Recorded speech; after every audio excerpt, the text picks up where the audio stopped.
So నేను మ్యాచ్కి వస్తే నేను నైట్ జరిగిన మ్యాచ్ న్యూజిలాండ్ వర్సెస్ ఇంగ్లాండ్ క్లైమాక్స్కి వచ్చాం. ఇంకా నాకు తెలిసి రేపు రేపు ఒక మ్యాచ్, ఎల్లుండి 2 మ్యాచ్లు ఉన్నాయి. మధ్యాహ్నం 3కి, నైట్ 7కి ఉన్నాయి, ఆడతాం. మ్యాక్సిమం అయిపోతాయి. సో నేను నైట్ మ్యాచ్కి వస్తే New Zealand versus England match. England already 2 మ్యాచ్లు గెలిచింది, క్వాలిఫై అయ్యారు వాళ్ళు. సో నేనైతే న్యూజిలాండ్ విన్ అవుద్ది అనుకున్నా. దెబ్బ పడింది, దెబ్బేశారు. అసలు చాలా వెరీ క్లోజ్ మ్యాచ్. అబ్బా అందుకులే, నేను న్యూజిలాండ్ విన్ అవుద్ది అనుకున్నా. న్యూజిలాండ్ విన్ అయితే నీకు పాకిస్తాన్ ఛాన్స్ ఉండదు కదా, న్యూజిలాండ్ వస్తుంది అనుకున్నా, కానీ న్యూజిలాండ్ దెబ్బేసింది. సో ఇంకెవరు నాకు అనిపించింది బాగా, విలియాక్స్ బాగా ఆడుతున్నాడబ్బా. అసలు ప్రతి మ్యాచ్ బాగా ఆడుతున్నాడు, బౌలింగ్ వేస్తాడు, వికెట్స్ వేస్తాడు, బ్యాటింగ్ బాగా ఆడతాడు. ఇంగ్లాండ్ ఇప్పుడు సూపర్ 8కి వచ్చాక ఇంగ్లాండ్ బాగా ఆడుతుంది. ఫస్ట్ మ్యాచ్ నాకు తెలిసి గుర్తుండి నేపాల్తో ఆడారు ఒక మ్యాచ్ వాళ్ళు. అసలు ఆ మ్యాచ్ చూసి అసలు ఇంగ్లాండ్ వాళ్ళని ఆడేది అనిపించింది. నేపాల్తో అసలు మ్యాచ్ పోయింది అనుకున్నాను దగ్గరగా. శామ్ కరణ్ వచ్చి ఆ మ్యాచ్ గెలిపించాడు నాకు గుర్తుంటే. అలాంటిది ఇప్పుడు సూపర్ 8కి వచ్చి అసలు వాళ్ళు మ్యాచ్ గెలుస్తారు. అసలు 3 మ్యాచెస్ ఆడితే నిన్నటితో 3 మ్యాచెస్ గెలిచారు. టాప్ నాచ్ బ్యాటింగ్, బౌలింగ్ అంతా బాగుంది. సో నిన్న మ్యాచ్కి వస్తే కొలంబోలో జరిగింది, ప్రేమదాస స్టేడియం, శ్రీలంకలో. సో ఫస్ట్ టాస్ గెలిచి న్యూజిలాండ్ టాస్ గెలిచి బ్యాటింగ్ తీసుకుంది. బ్యాటింగ్ తీసుకొని 160 అరౌండ్ 159 ఎంతో 7 వికెట్స్ పడ్డాయి. అరౌండ్ 159కి 7 వికెట్స్ పడ్డాయి. సో బ్యాటింగ్ వస్తే ఫస్ట్ ఓపెనర్స్ సీఫర్ట్, ఫినాలను. ఓకే, నెక్స్ట్ ఇంకెవరు ఆడింది, మన చెప్పమన్ వచ్చేసి మంచిగా మెయిన్ క్యాండిడేట్ అసలు all rounder Glenn Phillips, Rachin Ravindra. So పెద్దగా బ్యాటింగ్ ఏమనిపించలేదు, యావరేజ్గానే ఉంది అన్నారు. త్వరగా వికెట్స్ త్వరగానే పడ్డాయి అందరు. ఎక్కువ ఎవరు ఆడింది లేదు, ఎక్కువ నిలబడింది కూడా ఎక్కువసేపు లేరు కూడా. అందరు త్వరగానే వికెట్స్ పడుతూనే ఉన్నాయి. రచల్ రవీంద్ర కూడా ఈ మ్యాచ్ ఆడలేదు. తర్వాత శాంటన్ కెప్టెన్ కూడా లాస్ట్ మ్యాచ్ చాలా బాగా ఆడాడు. లాస్ట్ మ్యాచ్ శాంటన్, మెకాన్స్ ఇద్దరు వికెట్లు పడిపోయినా కూడా వీళ్ళిద్దరు నిలబడి లాస్ట్ మ్యాచ్ గెలిపించారు. సో ఈ మ్యాచ్కి వచ్చేసరికి శాంటన్ త్వరగా అయిపోయాడు, మెకాన్స్ కూడా ఆడలేదు. సో అలా నీకు 160 అంటే నీకు ఇంగ్లాండ్ ముందు 160 అంటే చిన్న స్కోరే, అది తమాషగా కొడతారు వాళ్ళు. ఆల్రెడీ విన్ అయి ఉన్నారు, క్వాలిఫై అయి ఉన్నారు. నేను ఇంకా వదిలేస్తారేమో అనుకున్నా, ఈ మ్యాచ్ లైట్ తీసుకుంటారేమో అనుకున్నా, కానీ వదల్లా, దెబ్బేశారు.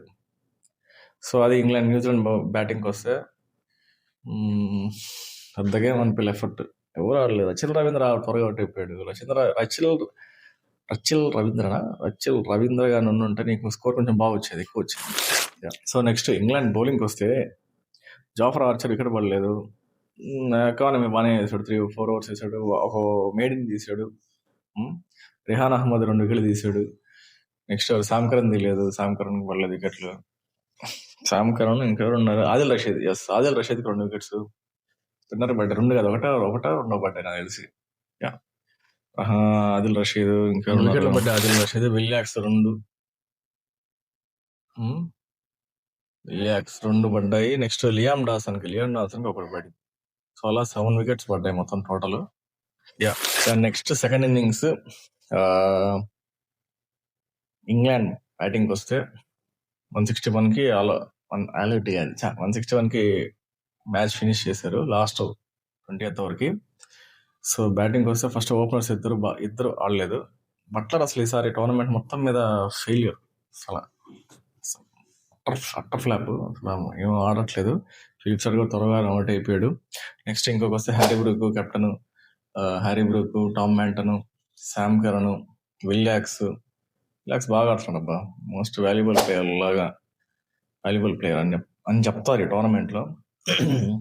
బాగా ఆడుతున్నాడు బ్యాటింగ్ పరంగా, బౌలింగ్ పరంగా. సో అది పరిస్థితి. వీళ్ళంతా 20+ బాగా ఆడారు, అందరు 20+. విలియాక్స్ అయితే 30+ కొట్టాడు లాస్ట్ మ్యాచ్ ఎండింగ్ మనోడే తీసుకొచ్చింది. నెక్స్ట్ రిహాన్ అహ్మద్ కూడా తక్కువ 7 balls కంత హిట్టింగ్ చేశాడు. లాస్ట్ ఓవర్ దాకా తీసుకెళ్లారు match. Close match, very close match. So అట్లా వదలలా వాళ్ళైతే మ్యాచ్. వాళ్ళు ఆల్రెడీ క్వాలిఫై అయినా కూడా మ్యాచ్ అయితే వదలలేదు. ఈ మ్యాచ్ కూడా క్లీన్ స్వీప్ చేశారు. సో 161కి క్లోజ్ చేశారు మ్యాచ్ ని. వన్స్ అగైన్ మళ్ళీ 3 in a row విన్ అయ్యారు ఇంగ్లాండ్. నెక్స్ట్ న్యూజిలాండ్ బౌలింగ్ వస్తే రచిల్ రవీంద్రకి 3 వికెట్స్ పట్టిస్తున్నారు. ఇంకెవరు పెద్దగా పడలేదు వికెట్లు. ఇంకొకటి ఆదిల్ రషీద్కి, ఆదిల్ రషీద్ సారీ, రచిల్ రవీంద్ర, మెకాన్చి ఒకటి పడినట్టుంది. ఇంకెవరు ఉన్నారు, మ్యాట్ హెన్రీ, లోకి ఫెర్గ్యూసన్ ఒక్కొక్కటి పడ్డాయి వికెట్స్. సో అలా ఇంకెవరున్నారు, యశోది మంచి స్పిన్నర్, యశోది కూడా వికెట్స్ పడలేదు. అలా జరిగింది. ఇదొక హఠాత్ పరిణామం న్యూజిలాండ్కి. గెలుచుంటే మాత్రం న్యూజిలాండ్ సూపర్ ఉండేది మ్యాచ్. అసలు పాకిస్తాన్కి టైట్ అయ్యేది, కొంచెం అంత ఛాన్సులు తక్కువ ఉండేది. కానీ న్యూజిలాండ్కి వచ్చేదానికి స్కోర్ పెట్టుకున్నా కానీ గెలుచుంటాయి మ్యాచ్. మాత్రం చేతులారు మిస్ చేసుకున్నారు. సో అది పరిస్థితి. ఇంగ్లాండ్ ఇన్నరో మళ్ళీ గెలిచింది. న్యూజిలాండ్ నాకు తెలిసి మేబీ ఉండొచ్చు అనుకుంటున్నా. సో ఈ రోజు night match Sri Lanka versus Pakistan. ఏ టీం గెలుస్తుందని మీరు అనుకుంటున్నారు? నేనైతే మ్యాక్సిమం శ్రీలంకనే గెలుస్తుంది అనుకుంటున్నా. ఎట్లా మ్యాచ్ పోయింది కదా, ఇంటికి వెళ్ళిపోతున్నాం కదా అని చెప్పి ఆ లాస్ట్ మ్యాచ్ ఆడతారేమో. ఫ్రీగా ఆడతారు, ఫ్రీ బ్యాటింగ్ చేస్తారు, అంత ఫ్రీగా ఉంటుంది కాబట్టి. సో పాకిస్తాన్కి హై ఛాన్సెస్ ఆఫ్ విన్నింగ్. తెలిసి గెలవడం చాలా కష్టం. చూడాలి ఇంకేమైనా మిరాకిల్ జరిగితే తప్ప. సో చూద్దాం నైట్కి ఎలా జరుగుద్దాం.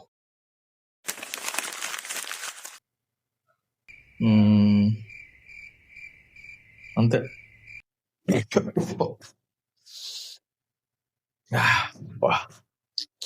జలుబు వేసింది అసలు. గడేసామో గడేలా.